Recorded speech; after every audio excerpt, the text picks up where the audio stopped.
You are listening to the REI Mastermind Podcast. Join JD as he chats with industry-leading real estate experts and professionals.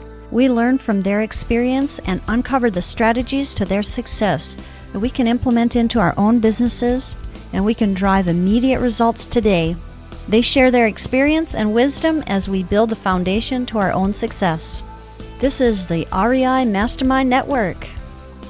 We have Bill Gross on the call tonight. Bill, I really appreciate your time, and we're going to cover a topic that we haven't really talked about before and go into a little detail. And that topic is probate. And we could probably spend more than half an hour talking about that. But I really appreciate your time. And if you want to connect with Bill and connect and see all of his resources around this topic, head over to probateweekly.com for those details. I like I said, I appreciate your time, Bill. And if you're ready, we'll just jump right in. Let's do it. So I understand you, first of all, too, you have a show of your own. I kind of wanted to direct people to that as well. So Sure. What is the name of your podcast? Probate-weekly.com is the podcast. So I do a weekly video Zoom call. I get 40, 50 people live, and then we stream it out through YouTube, Facebook, and then on podcast platforms as well. Oh, so yeah, that's awesome. Like I said, we're going to probably just tip of the iceberg, but I warned you that before we even started that a lot of the people that listen to my show are relatively new to real estate investing.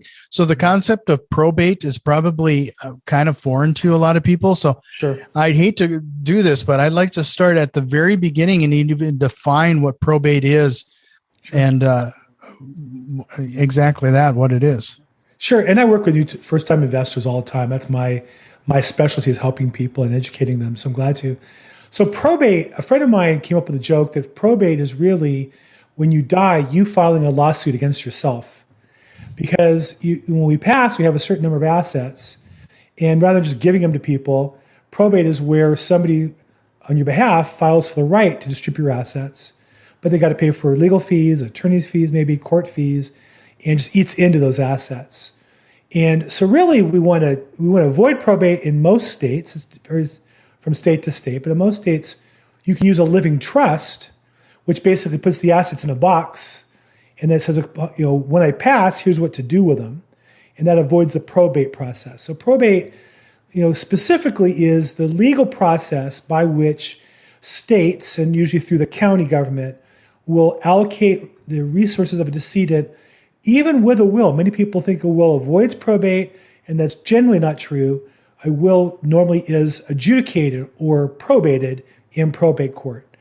So that's really handling people's assets who are deceased or, in most jurisdictions, incapacitated.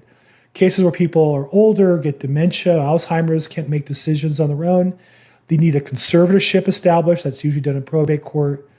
Or if they say parents pass and leave assets to a child who's a minor, a guardianship is established to help prevent the minor from making wrong decisions. So all that's kind of included in the probate court process. So it's interesting you brought up the trust things so fairly early in the conversation here. So would you say the trust is a way to, you said, well, probate can eat up and consume some of those resources that are there. Yeah. Trust kind of bypasses all of that and basically gives those instructions. Generally. Now there's cases where I may have had people call me today about a trust or the siblings fighting and one wants to hire an attorney to sue the other. So anybody can sue anybody for anything. Whether they win or not is a different question. But generally, trust will 99.9% of the time effectuate the transfer of assets without any kind of litigation or attorney being required. Sure. So, one of the things that when it comes to real estate investing, some people kind of specialize in this aspect of finding discounted properties.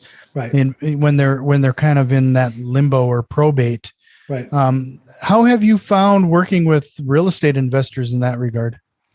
So I'd say there's two kind of roads that I work on in that area. One road are real estate investors who make a full-time lead generation activity out of the probate space. So they'll mail or they'll call or they'll do social media, they'll door knock, the normal things we do in marketing to get to those people kind of in a systematic level and maybe cover an entire jurisdiction, a county or two or more counties in an area. And so I work with those investors. Obviously, they like working with a knowledgeable professional like me to help them. And then there's another category, what I would call the more one-off. Maybe that investor is very professional, does a lot of business or does one, but the one they want to talk about has a probate problem. There's, the grandson's living in the property, it's titled in the grandparents' name, the parents are both gone, that's a probate. And so how do you transfer title so that the grandson has the legal right to sell the property? And that's usually where I come in and try to help an investor who has a title problem. So, again, either that's your main business or once in a while it comes up as an issue. Sure. So that's really interesting is that, we see specialization in the legal form and the property form in a variety of ways. I guess it never even occurred to me that there would be somebody that you could approach on the real estate investing side to help you navigate this landfill that's called probate and closing on a property. What I tell investors, especially new ones starting out, is find a realtor who's already in the space to work with and work as a team. Because there's things they can do that I can't do. And I also call it getting two bites of the apple. Because generally, as a real estate broker, I'm reaching out to them to list the property to sell it. An investor, of course, just wants to buy the property. But the hard part is getting in conversation with the owner. So if you're an investor and you're talking to them and they say, no, we really want top dollar, well, then you can refer them to me. And when I talk to somebody and they just want a cash offer, I bring them to my cash investors. And then somehow you can work out to do some marketing together to share some of the costs. But I work quite a bit with different investors, both first-time investors and more established ones. Sure. So you're an actual real estate broker. I am. I'm an investor too, but my main business is brokerage. That's how I make my income. And then I do some investment with my savings for my wealth. So how did you go? Let's start on your career journey a little bit. I always find that real estate, for the most part, is kind of an accidental career, let alone get into the specialization as probate, such as yourself. Sure. So I was an accident. I was in computers electronics, and I was kind of in between one job, and I was pitching, trying to finance a company, and I went to lunch with my brother. My brother was in real estate.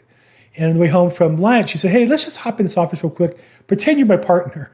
I said, okay, fine. And we went in and chatted a little bit with somebody. And I was so used to everything being, on the phone and formal and corporate, it seemed interesting to talk to somebody buying a house or selling a house. So we went to lunch again about a week later in the same scenario in another place. He said, well, come on, just pretend you're my partner again. Well, he was soliciting me to work with him in business, and we got along well. So we started working together in 1986, and it was fun. I mean, it was fun to work with my brother. It was fun to work in the business. I think it was very real. I think, when you talk to people about real estate, you're important in their lives. That was really exciting to help people and be of value to them. So I've done it, ever since. I've been in sales and management and ownership. And I got involved in a big company, hired me to manage, and I built up the company. And then they had some problems. And so at 60 years old, I had to leave. I realized they're not going to go anywhere. And I said, well, this is maybe the last 5 years of my full-time, work career. What do I want to do? And I want to be in real estate. And I did some research and tried to use all of my knowledge and experience. I knew I needed to pick an area to specialize in. And probate matched up well for me. My father was an attorney. I used to work at a law firm. I kind of looked like an attorney. I have gray hair. I like wearing suits. I have a lot of attorney clients. So I started about almost 3 years ago, 2.5 years ago, full-time doing all my lead generation in the space of probate. And it's been an amazing business. I had my best sales year ever last year. And this year I've already sold more than I did last year by a good margin. So it's been great for me. Yeah, that's really interesting. I think, out of everything you said there, something that really stood out to me was you said you were important in their lives, right, when you were doing those real estate transactions. And as a real estate investor and a realtor, for that matter, I get a lot of realtors that listen to the show too. Right. I think that's really something that we have to keep in mind, that It reminds me of a story of when my wife and I were going to have our first child, and we went in, and the doctor kind of blew us off a little bit because of some of I had a lot of questions, and I actually had to take a second and actually ask her if she could slow down. And I understand that this was routine for her, but this was our first child. This is an event for us, right? And it's hard to keep that in focus sometimes. Correct. It is a very important aspect of their lives, and we have to treat it as such. I had the same experience. My mother-in-law, blessed memory, was ill. We had one doctor who was just terrible. My wife was a nurse, and so knew some of the procedures and asked him questions, and he got all agitated with her and said, well, who are you to question me? I'm the doctor. And she said, well, I know what we're talking about. I was a nurse, but it's not complicated. And then we had another doctor who literally on like a Saturday night at 3 a.m, is explaining to us, he pulls out a paper, he's drawing, the body parts to explain to us exactly what was happening. And of course, it meant so much to my wife to be comforted that a doctor cared that much to show her the extra time. And so I agree with you. I try to. It's a challenge. I do my best to be as patient as I can and listen. I tell the agents I coach, I think I get more business just by listening to clients than I do anything I ever say to them. And I think it's really important to, most people, live, I always say live, it sounds negative, but I think most people live quiet, desperate, lonely lives. And if I can be a person that listens to them and helps them through the problem, I can find out the right solution for them. We as realtors tend to say, oh, you want to sell the house? Great. I'll bring the boxes over. And they've lived there for 50 years. It's emotionally challenging. It's physically challenging. It's a lot of work. And we'd be patient and understand that they're going to take some time to really make that decision and get in action. Yeah, it's not a transaction. Like you just pointed out, more times than not, you're working with individuals that have, it's not just a house. It's a place where they raise their family. There's a lot of memories there. And the great investors I've met understand that and are an asset in the deal by being patient and by being understanding and treating people in a human with some kindness. The ones who just want to do deals, I just want to make money. Those guys never make it because you just can't last burning through people. There's not enough people on the planet to burn through like that. You really need to get some momentum by people who want to work with you and want to bring you back some more business. Yeah. So, when we've dealt with any kind of probate or death in the family type of house transaction like this, that's why we spend a lot of time with them, explain to them exactly how we see what the vision we have for the property. We're not want to be one of those places that buys a place and turn it into a rental property, if that's important to them. We kind of help them see how we're going to make it ready for the next family so that they can foresee that it's being handed down and taken care of in some way. It's really important to take that time. For some people, it really is. It's not for everybody, but I've had sellers tell me it was really important. Mom lived here and raised her family and was really proud of the architecture and the style or whatever, and really wanted a family to come in and keep the house the way it was.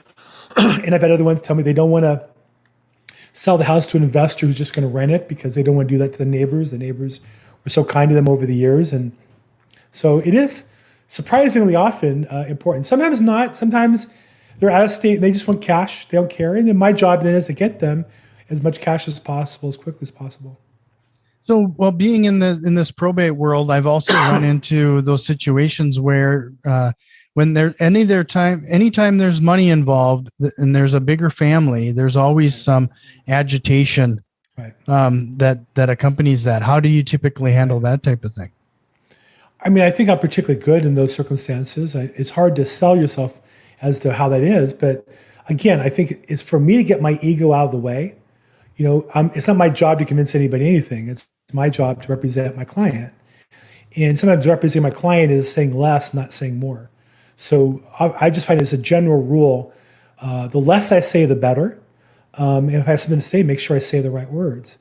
And it sounds simple, but people can get very emotional. I think it's also, you want to have the difficult conversations, if you can, in person. Second choice, video. Third choice, phone call. Lastly, email. It's very easy for people to be emotional and vent in email. and then the other party takes it as, the words being real rather than just emotion. It's hard to separate those two via email. So in general, I try to have bad news in person or on a Zoom call or on a phone call rather than via text or email. But that's a challenge to constantly balance. And that's why I try to present myself to the attorneys. And I think I have a reputation amongst attorneys when there's two parties that are fighting for the right to manage the affairs, they'll often appoint a temporary administrator. And that person has the right to sell the property, but they kind of have to accommodate both sides. So that's something that I work at being good at. And then I think it's something I have done well in the past. So just a reminder, everybody, head over to probateweekly.com for Bill's podcast and some additional information there. Mm-hmm. But with that, another thing that you just said then is that I've been saying this quite a bit. In fact, I go through some sales training that talks about this. It's not my place to convince anyone of anything. Right. That's one of those things that, you've naturally tried to do exactly that. But in the end, it's almost a losing battle if you go down that road. And I really appreciated you bringing that up. Anybody who's married or has kids knows that one, right? You can't tell them what you want them to do, and you can't sell them on it. You got to find a way for them to choose what's best for them. And so I think with customers, I try to always say my job is to give you as much information as you need to make the best decision. Ultimately, you'll make the right decision, whether it's pricing or decisions and accepting an offer or not. I'm very careful not to recommend unless something is obvious. I am a professional.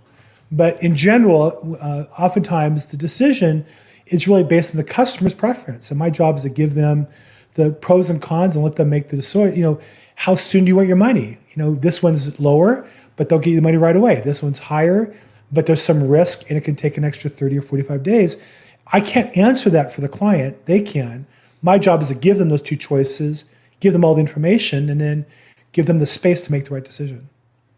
So, let's talk a little bit about, you say you do some real estate investing as well. Mm-hmm.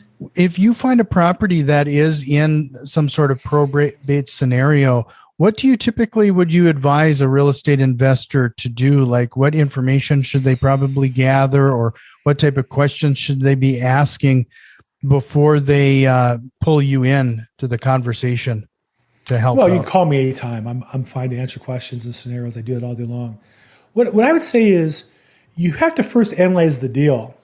In real estate, my coach right now is Grant Cardone, who I think is just a real estate investing master. Now, I have to say I was put off by his style for a while, and I've kind of got over that. But his insight on real estate investing is masterful. And one of the things he emphasizes is it's all about the deal. So just because it's a probate doesn't mean it's a deal. It's got to be a deal, whether the pricing or the cash flow or whatever, you can add value to it. Whatever your strategy is, the deal has to make sense. Then the next question is, well, what's the cost or penalty of the fact it's a probate? Sometimes it's very little. Sometimes if you make a mistake, it can be a lot. And so it just depends on the particular transaction. The most common properties in probate don't need court confirmation. They're really pretty much like any other real estate deal. There's some paperwork we do that's different as realtors. There's some paperwork the attorney has to do in order to satisfy title and close. But 99% of the time, they look like any other deal.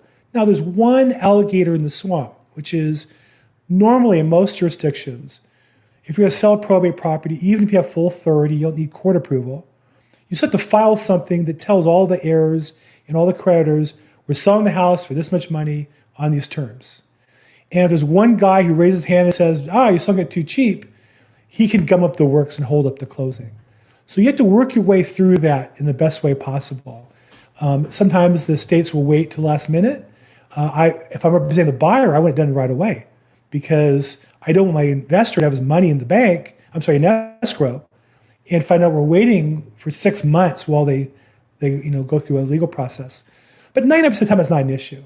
When it needs court confirmation, number one, that's more complicated. Number two, you should get a discount because if you're taking any extra risk, you want to identify the risk as best you can. You should always get a discount to offset any increased risks. So my job as the agent in those cases is to help my investor understand the risk and then make an informed decision whether it works for them or not. Sure. So, with that being said, as a real estate investor yourself, then what are some of the things that you've learned now that you wish you would have known when you started real estate investing? Especially when it comes to the probate. Yeah, I mean, I started in probate later in my life at 60 years old. So, and I feel like I have about 5 years. I'm going to be an agent. And we just had our first grandchild last weekend. So I'm hoping. Congratulations. Thank you. So I put a 5-year plan into place where I'm going to be basically retiring from sales at the end of another 2.5 years. So I said to myself, well, I don't really have the time to deal with it now. I think when I'm done selling, I'll have more time to get into construction. I think if I start over again, I would have gotten more involved in construction costs and estimating and spent more time learning how to rehab properties, not to do them myself, but to learn how to control the costs better, working with more contractors. I really avoided that, especially in the last 2 years I've avoided because it's just not my area of expertise. As an investor, I just don't want to get involved in it. So personally, as an investor, I only buy properties that I would call lipstick flips. I buy it, I trash it out. I get maybe a hoarder property or just terrible condition, but I can just clean it out and then send a cleaning crew in so it smells nice and it's pretty, take pictures and put it back on the market. Those are the only properties that I would flip today. And then I'm investing longer term with multifamily properties. But as far as an investor, I think if I start at the beginning, I would try to learn more about the construction costs and rehab process and the market for fixing up properties. I think there's real value there that most people who know that don't know the finance side. If you can combine those two, you have a big advantage. Mm-hmm. So, one of the things that you've kind of convinced me on something. Usually when I get any help regarding legal or insurance, I always try to find the specialization around those things. I don't go to just the typical lawyer when I need some sort of property assistance. I actually go to a real estate lawyer that I found through networking channels.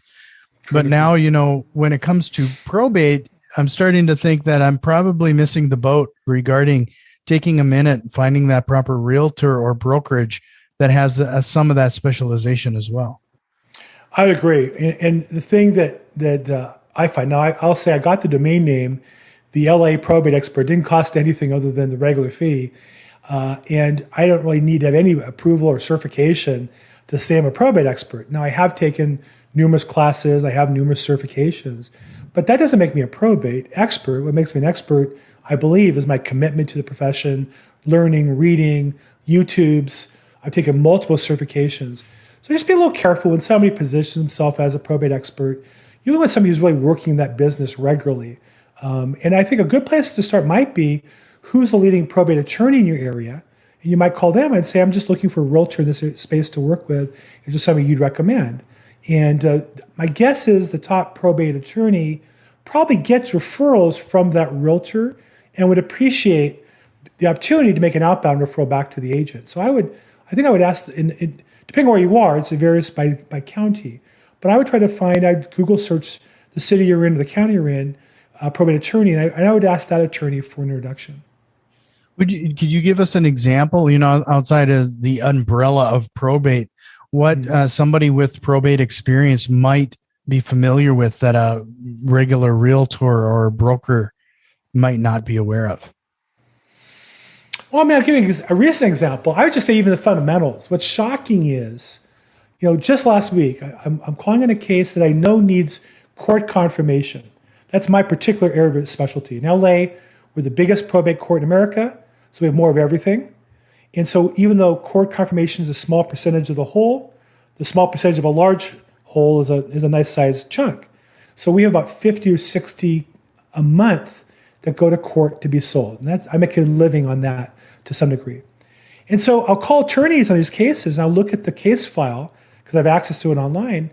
And I'll say to them, I noticed you have a case filed on, to go to court on September 16th. But you didn't publicize the sale in the newspaper. It probably is not listed for sale. And to get court confirmation, those two things have to happen. Can I help you with that? Now, this is a guy who's got a huge website, big firm. He's one of the name partners of the firm, went to Harvard Law School. He could be a genius. He could be the constitutional law expert. He could be the expert on divorces, DUIs, criminal, and corporate, but he knows nothing about probate. And so what's going to happen is either A, I get through to him, or B, his petition to get the court to confirm will be denied, or C, will be continued for a few months, and his client is going to pay him fees and more costs and more delays until they go through that process, because there's no way around that process. And so you might say, well, how can you not know that? And the answer is that as a generalist, he might know a lot about a lot of things, but probate is a very specific niche. I liken it to getting a loan. Like if you're an investor, you've gotten conventional loans, hard money loans, maybe FHA loans, probably not a VA loan unless you're a veteran. And even there, you might not have used your VA benefit. The loan processor for veteran loans is a whole different processor than a conventional lending processor, because they're very specific government forms that you only use on a VA loan. So to me, the probate attorney is like a VA loan processor. If you don't really know what you're doing in that space, you're just wasting everybody's time, if that makes sense. No, that does make sense. You've brought up this concept a couple times now regarding probate lawyers and probate brokerages and realtors. As a real estate investor, you can identify that if you want to go down this road, that's part of the network you're going to need to build out. Yes. How would you suggest a real estate investor approach some of these individuals to start building those type of relationships? Well, I always feel like, relationships about what you can bring to it. A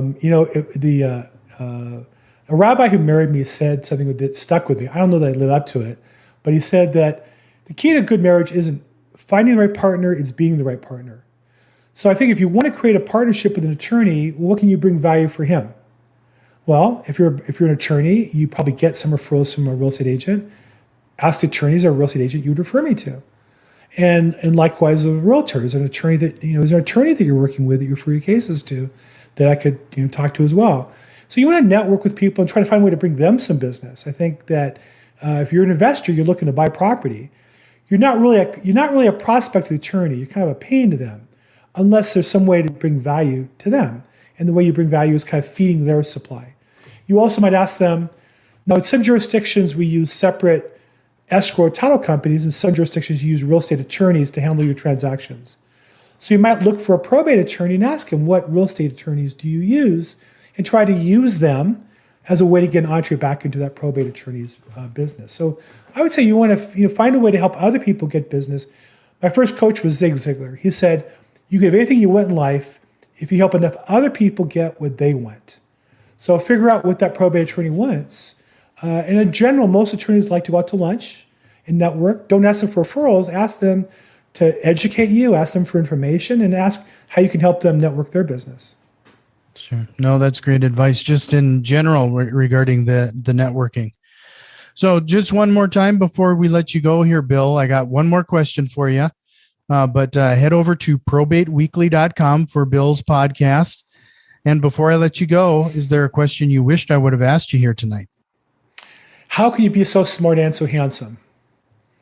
Okay, right back at you. I think the one question I'd like to answer, what's it take to be successful in real estate? Whether you're an investor part-time, you're an investor full-time, or you're a real estate agent or sales professional full-time. And I think the mistake people do is look for that one nugget that's going to transform their business. And what I've learned is that one nugget is work hard consistently. Now, it doesn't mean work 7 days a week, 24 hours, but whatever you're going to do it properly, do it consistently, and over time you'll see growth and improving in your skills and your knowledge. And I think your ability to help other people, and that results in business for you. Well, I can't ask for a better way to end this episode. I really appreciate your time, Bill. Again, head over to probateweekly.com for more information and to listen to Bob's show. I believe it's on YouTube as well. Yep. And you got kind of a unique structure on that where you even bring people on and answer some questions live. Mm-hmm. Yeah, we do it as a Zoom call. I bring in 40, 50 people a week and answer questions live. People chat in, people will talk as well and ask questions. So yeah, it's like a free-for-all. I'm like the ringleader of a three-ring circus. I like it that way. So, well, thank you again, Bill. You're welcome back anytime, and I hope we can chat again. Thank you. Thanks so much. It was great. This has been the REI Mastermind Network. You can already tell that we've made some changes, and a few more are on the way. If you are interested in what we have planned, head over to patreon.com/REI Mastermind and support the show today. Financial contributions are always appreciated, along with a like, share, and review. It really helps us grow and reach more people with this valuable information. See you next time, and tell a friend.